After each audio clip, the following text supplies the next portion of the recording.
Welcome to Householders, a conversation about American life as Zen practice. I'm Inga Annie Wade. And I'm Kyosaku John Mitchell, and we're lay members of the Atlanta Soto Zen Center.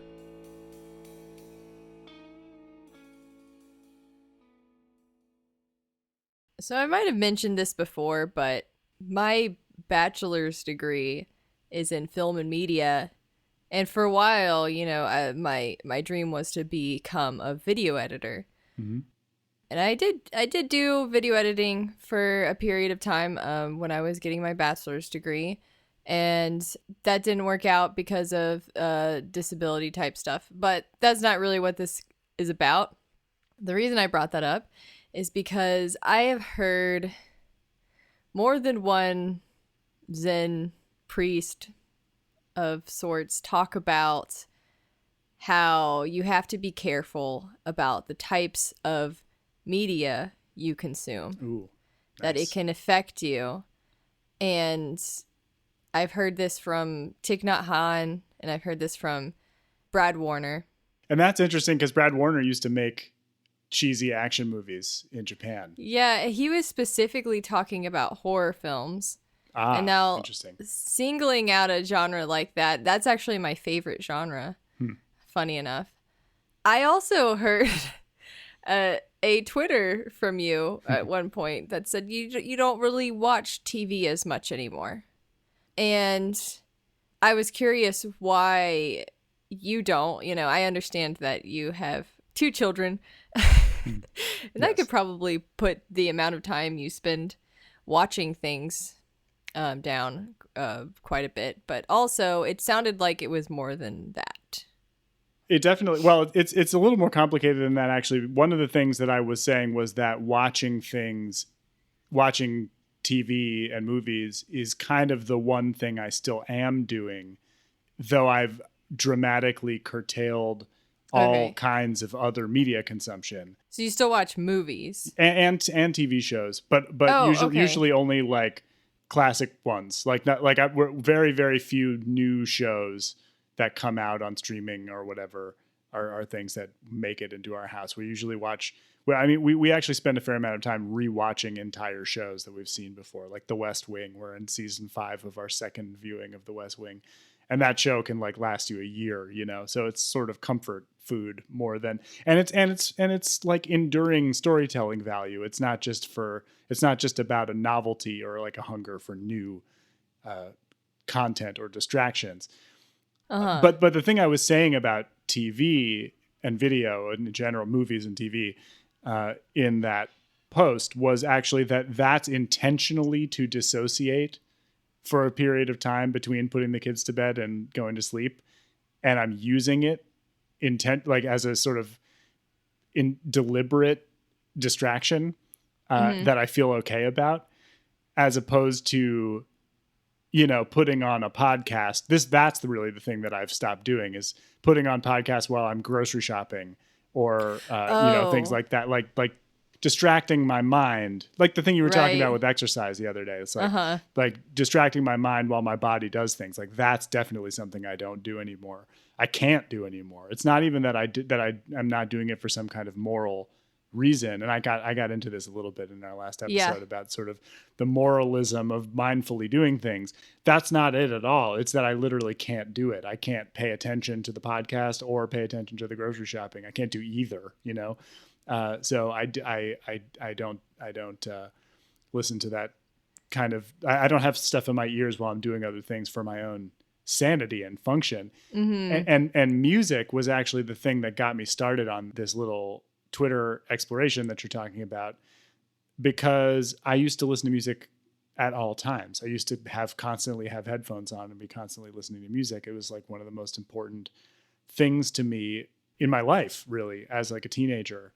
And in college, it was the thing that I used to kind of regulate my nervous system, basically, and also, like cause myself constant spiritual awe. Like it was a deliberate practice, kind of. But now it's overwhelming to me. It's somewhat emotionally overwhelming, but more so it's just sensory overload. It's like overstimulation.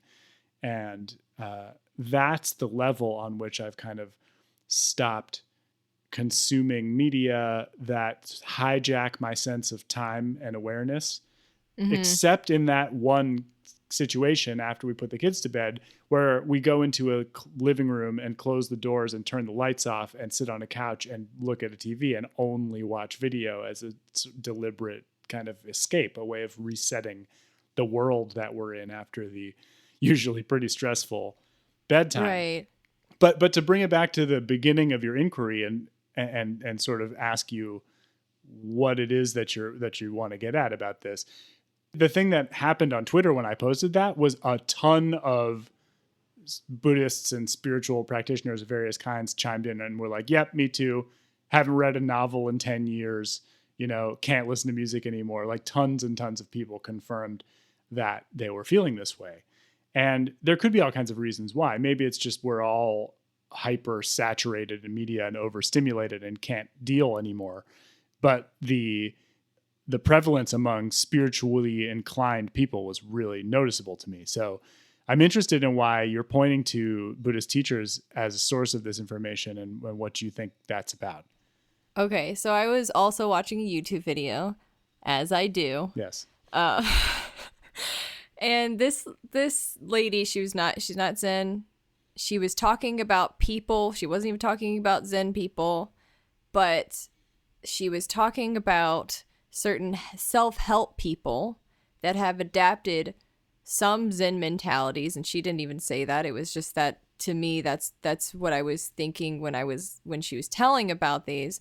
Mm-hmm. They kind of want, to own less things and to enjoy everything to the fullest extent, simplify their lives, do things mindfully, with purpose. And their way of doing that, a lot of them have said that not only do they have to be careful about sort of what media they're consuming, but also the news, for example, listening to the news or watching the news makes people sad.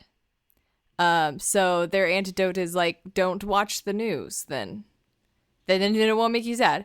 And this YouTuber was saying, well, that comes from a place of privilege because, all what's happening to all these people is real and a part of their experience. And by not listening, you're discounting their experience somehow.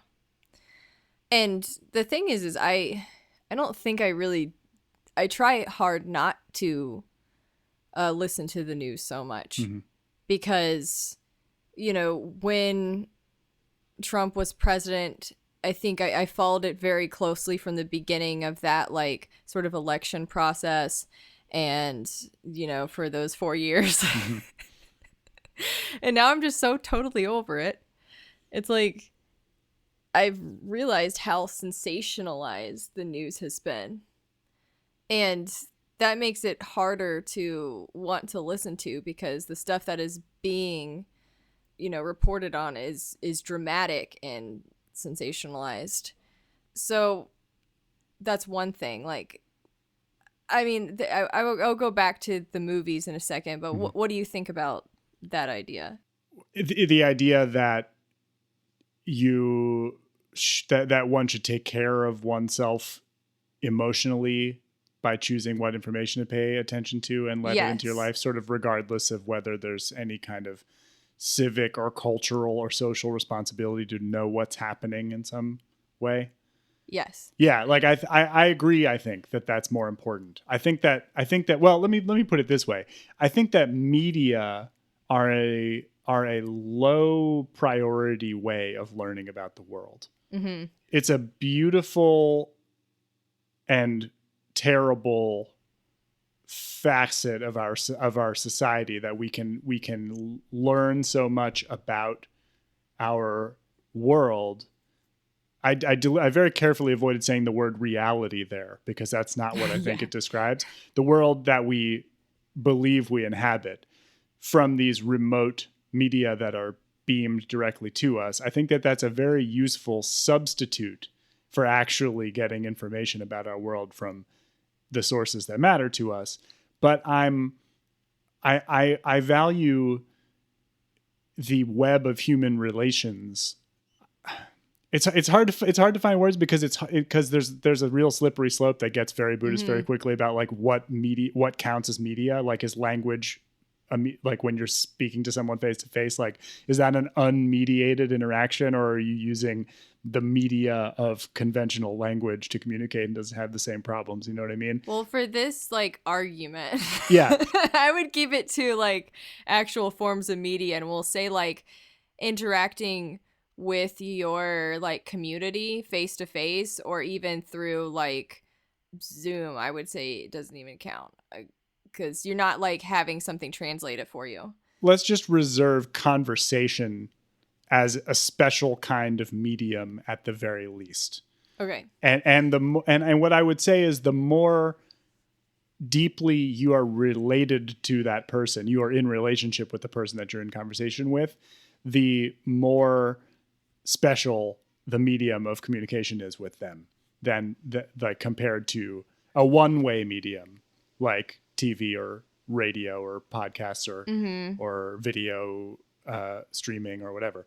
So I think that it's so much more important to get information about our world from our relationships than it is from one-way media, that it's better to save your emotional reserves for showing up in relationships to learn about your world than it is to sacrifice your emotional well-being in order to have more information.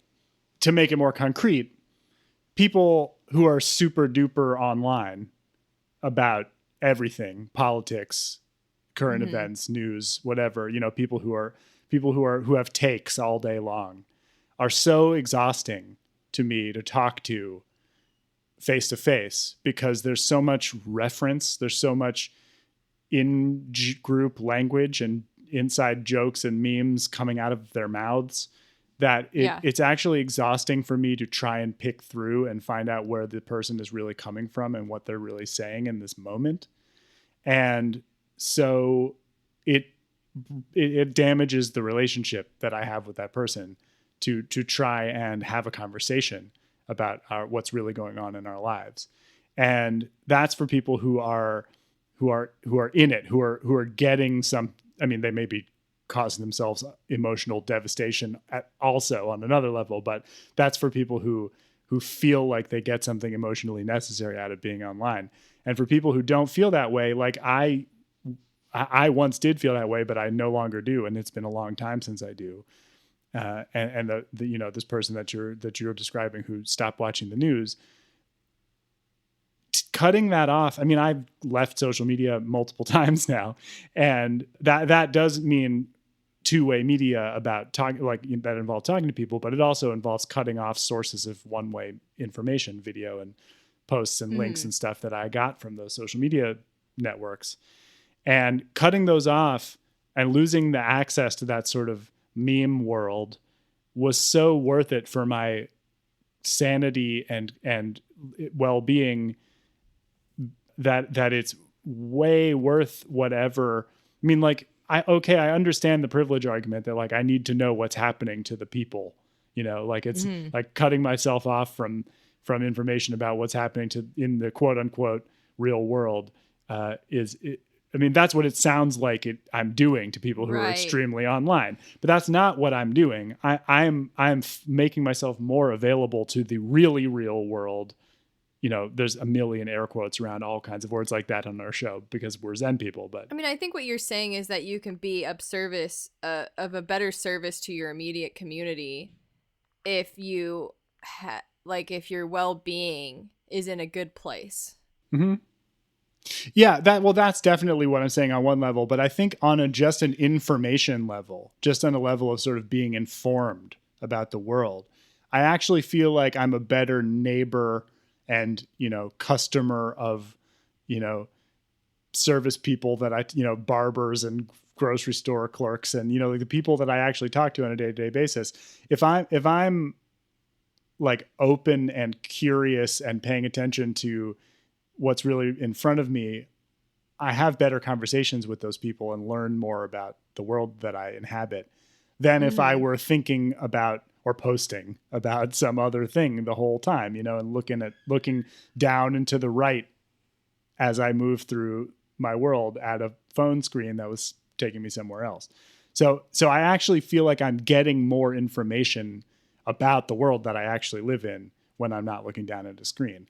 I'm making this about social media again. And what we started off talking about was like entertainment media, which are used in a different way. But I do think that the same exact problem applies, and it might actually be worse. And I do want to talk about movies and books and stories. Well, I only brought up news because news is kind of entertainment media at this point. Sure. So. Largely, I would say. That's kind of what I'm saying is like you get information about the real world from the world. You get information about whatever sort of meme narrative you want to get angry about from the news. The interesting thing is I've kind of picked my news outlets wisely. I try to pick like the most like non-biased source, even though that's probably not a thing, but like the most I could get, at least like the way that they talk about things.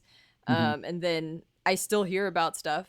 I still know what's going on, even without like a very biased media source telling me their spin on it, Yeah, exactly. So, but back to the film, television series type kind of thing.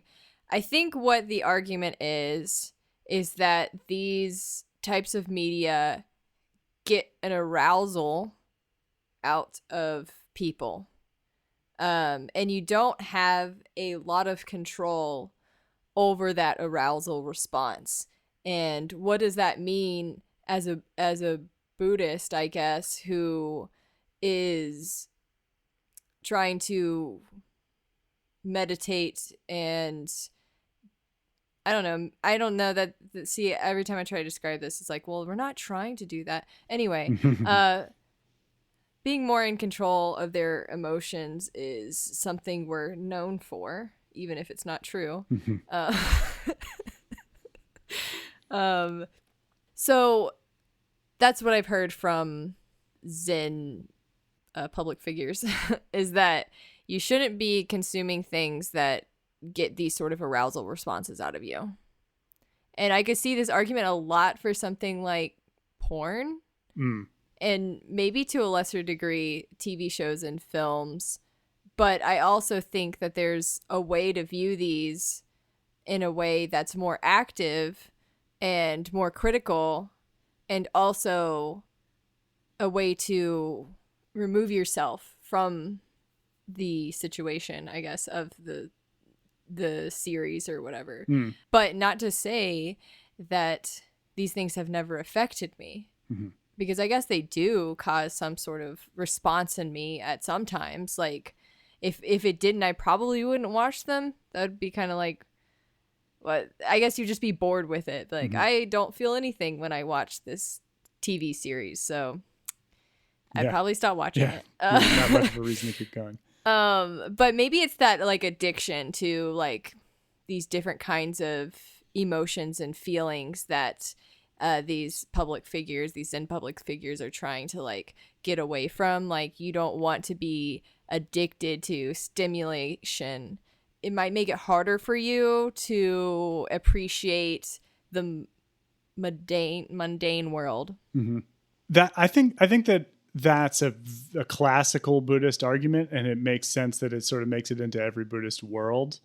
And the thing that I think that's interesting as a way of poking holes at this sort of stimulation argument is that, and maybe these people, these Zen teachers would freely admit this, is that those same risks apply kind of in any situation. Right. Like it's not, this isn't a problem that's limited to media. It's a problem that's available in all sensory situations. That is to say, every situation. So there's a sort of extreme quality. I mean, porn, going to porn in thinking about media in this sort of sensory stimulation way, I think is really revealing of the possibility that it's an extreme. It's a non-middle way relationship with sensation. If you're actively seeking out like intense, overwhelming Mm-hmm. sensation, instead of looking out the window and watching, Right. the raindrops. Like if that situation isn't stimulating enough, quote unquote, and you need to turn up the intensity by watching something like that, that sounds like a craving situation. That's a real So fundamental yeah, Buddhist that's problem. kind of part of the thing that I wanted to bring up. So I'm going to bring some film theory into here. Nice. Linda Williams is a film theorist, and she has grouped sort of porn, horror films, and melodramas together. And I don't know, I don't really necessarily agree with these groupings, but I think the idea is that these are made to kind of elicit these strong responses out of people. Like melodramas, it makes you cry. Horror film, it makes you fearful or stressed out. And then, porn, what porn does. Yes. You know it when you see it, as the famous Supreme Court argument says. But I've also thought, like, well, they're not explicit to these genres. Like, those things, those arousal responses are in a lot of genres. And, well, why isn't comedy a part of this? Because that makes you laugh. Isn't that a sort of extreme response to something? But yeah, so whether she's right or not, it could be argued. But if you could see these things grouped together, does that make it any stronger of an argument for you? Yeah, it does. I mean, it's already a pretty strong argument. There was something that you said about the detached way of watching. I don't know if detached is the word that you would use. There's an okay way of watching things that I want to talk about. I want to talk about what the qualities of that are, and how it contrasts with this way of looking at media. But I think that the thing I will say about that is that there's an accounting for taste in a healthy way of watching, or of participating in media, whatever it is. And the thing about those three categories, and actually making comedy sort of the interesting exception that proves the rule, is that those three kinds of media are mono-emotional, which is to say they're unrealistic, right? I mean, that's the classic sort of content-based objection to porn, right? Is that it isn't real, it's unrealistic. I mean, there's lots of content-based objections to porn, but like what people mean when they say it's unrealistic is that like people who watch it will form harmful understandings of sexuality. Yeah. Because what's depicted isn't what sexuality really is, and let alone what it's like. And so that's just one example of why I think those three mono emotional forms or genres are interesting as a way of pointing at the problem, because reality isn't like that. Reality isn't melodramatic all the time, or terrifying, mortally terrifying all the time. And thank goodness. And yeah, I mean, even for people whose lives are filled with like mortal terror all the time, like there's it's not like a horror film, it's more complex than that. And so there's this points at something that I wanted to say, kind of in objection to the pure Buddhist sensory overload argument about media, which is that realism matters. And I'm not talking about realism in a philosophical sense, like in a sense of like describing what the universe is really like or something. I'm saying is true to realism, that meaning media that are true to life in a way that sort of stays with you and feels continuous with the learning and growing and relating that you're doing in life. And that when a film is all about one feeling, it's not like the rest of your life. And this leads me to the healthy way of watching that you were talking about, which a word that you didn't use that I wonder if you would use is that it's kind of an artistic way of watching. And I'm sure you watch, as someone who studied film, I'm sure you watch film this way. And when you're really liking it, like you're looking at it as not just a story that's transporting you somewhere else, but as like a made object with real craft and humans behind it. And you're looking at the effects, and you're looking at the set pieces and figuring out how they did things. You're turning it into reality. You're expanding reality to include this new universe that's on the screen. and figuring out how it fits into the bigger reality. And that's both the way that sort of making art works, I feel, is like you take this sort of emotional fantasy in your inner world and turn it into something that's real by connecting it to the world that you live in and the things you know how to do and make. But it's also how, I hate to use the word consuming, but like how relating to existing media works in a healthy way as you're sort of engaged in the creative process. And the creative process is more like reality as opposed to the passive sort of floating, disembodied observer having a mono emotional experience that in those genres that we're pointing to as problems. Yeah, that's my relationship with it. It's something that's very important to my marriage, even because that we got together over our sort of shared love hate with Christopher Nolan, and we went to go see Interstellar together and discussed the film, and we've just been discussing films and media objects ever since. And my roommate will be like, okay, is there any TV series that's perfect? Like, because you just seem to complain about all of them. And honestly, like, I actually enjoy watching That's them. what's fun about it. Even if I complain about it. Yeah. I could complain about it from like a story perspective or a representation perspective, or, even some of these other arguments where I just thought it was too shocking, just trying to get an emotional response in a cheap way, which I don't really like, honestly, but I still like horror films. So I guess that could be another discussion to get into. But I feel that I don't get as emotionally involved in the it doesn't affect me on like a deep emotional level when I can watch the films in this way, like you said, as an art object, as like a subjective sort of like thing that a lot of people came together and created, and what the choices that were made in creating that piece of art, and that's the types of choices they made is what I like to talk about. I think that there's still things in certain media. I know my limit. It doesn't affect me on a deep emotional level to watch a horror film anymore. I've watched so many of them. I'm sort of desensitized to them at this point. But there are certain things in media that will still affect me and that I do need to be careful about watching. Torture scenes, for example. I'm just too empathetic. Like when I just have to close my eyes. I cannot watch it. And I can't watch rape scenes either. It's just, especially if they're like pretty gratuitous about it. Which I'm like, why is that Are. necessary? Yeah. Yeah. I'm like, a lot of times they are.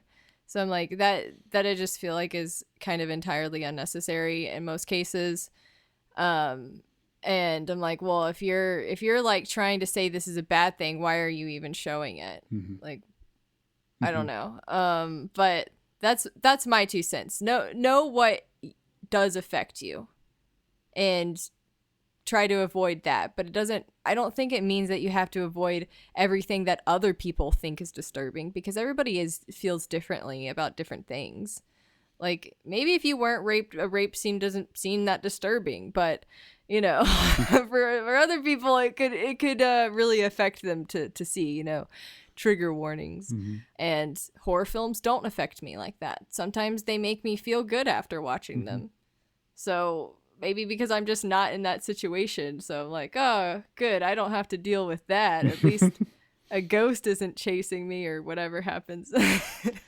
Well, it reminds me of that classical Buddhist genre of sort of meditating on corpses.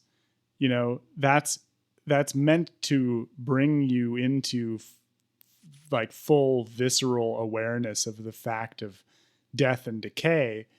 But how could you not get up from that practice and feel elated to not be dead yet? Like that, like how can that not be the point?